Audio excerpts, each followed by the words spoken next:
अस्सलाम वालेकुम दोस्तों मैं आपके साथ एक बड़ी इंपॉर्टेंट कहानी शेयर करना चाहता हूँ। एक दफ़ा की बात है कि एक बूढ़ा शख्स था और उसके 3 बेटे थे। उसने डिसाइड किया कि मैं अपने मरने से पहले पहले जो चीज़ भी मेरे साथ है मैं उसके लिए जो है वो वसीयत कर देता हूँ। उसने तीनों बेटों को बुलाया और बताया कि मेरे पास 17 घोड़े हैं। जब मेरा इंतकाल हो जाए तो जो मेरा सबसे बड़ा बेटा है वो उसमें से हाफ ले ले, और जो मेरा उससे छोटा बेटा है वो उसमें से 1/3 ले ले, और जो मेरा तीसरा बेटा है वो उसमें से 1/9 ले ले। उसने अपनी ये वसीयत कर दी और कुछ अरसे के बाद उसका इंतकाल हो गया। इंतकाल के बाद जब तीनों बेटे जमा हुए और उन्होंने वसीयत के मुताबिक देखा कि किस तरीके से इन 17 घोड़ों को हम लोग डिवाइड करें अपने वालिद साहब की वसीयत के मुताबिक, तो जब पहले वाले ने देखा तो 17 को हाफ किया नहीं जा सकता था, तो क्या एक ऊंट को 2 थोड़ी टुकड़े करते। और उसके बाद जब दूसरे बेटे ने सोचा तो 17 को 1/3 में भी डिवाइड नहीं किया जा सकता था, और जब तीसरे बेटे के लिए देखा तो 17 को 1/9 में भी डिवाइड नहीं किया जा सकता था। तो उन तीनों में बड़ी बहस शुरू हो गई। बहुत दिन तक बहस रही, बहुत सारे लोग भी शामिल हुए, लेकिन वो बहस खत्म ना हुई। ये समझ लें कि उनके दरमियान जो नेगोशिएशन थी उसमें डेडलॉक लग गया।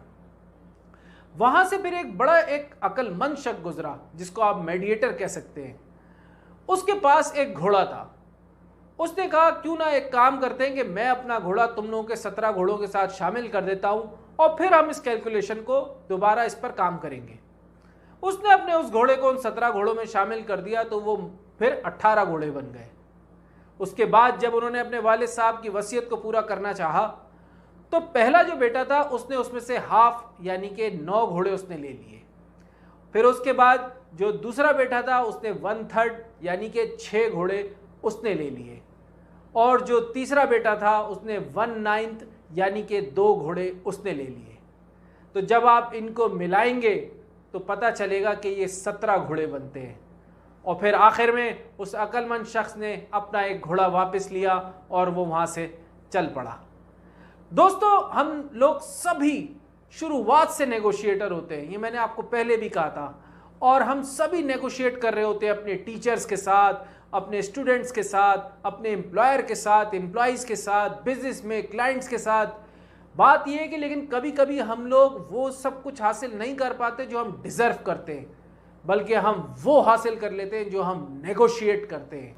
तो दोस्तों, ये जो नेगोशिएशन होती है ना, इसका सीखना बहुत ज़रूरी है। ये आपको एक वाइज मैन बनाएगा, उसके अलावा आपके मिलियन सेव करेगा आपके बिजनेस में और आपके दूसरे मामलात में। उसके अलावा आप वो भी हासिल कर पाएंगे जो शायद आप आज तक हासिल नहीं कर पाए। दोस्तों, ये नेगोशिएशन की पावर ही है, ये उसकी स्किल्स की पावर है। बल्कि मैं ये कहूँगा कि जिन लोगों को ये टेक्निक्स आ जाती हैं, वो समझ जाते हैं, वो फिर दूसरों से आगे निकल जाते हैं। तो दोस्तों, हमने इस पूरे कोर्स में जो कुछ भी पढ़ा उसको समझा, अब आपने उसको अपनी ज़िंदगी में अप्लाई करना है और आपने वो वाइज मैन बनना है जो 18वां घोड़ा लेके आया था।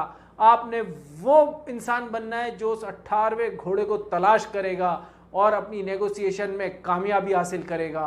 तो इंशाल्लाह दोस्तों, यहाँ मैं आपको एक मैसेज और दूंगा, इसी से रिलेटेड या समझ ले पर्सनल और कैरियर डेवलपमेंट से रिलेटेड बेशुमार आप लोग मेरी वीडियोस से फ़ायदा भी उठा सकते हैं। आप YouTube पे जाइए, मेरा नाम लिखिए और आपको वहाँ पे बेशुमार वीडियोस मिल जाएंगी। आपका दोस्त सफ़ीउल्लाह। अस्सलाम वालेकुम।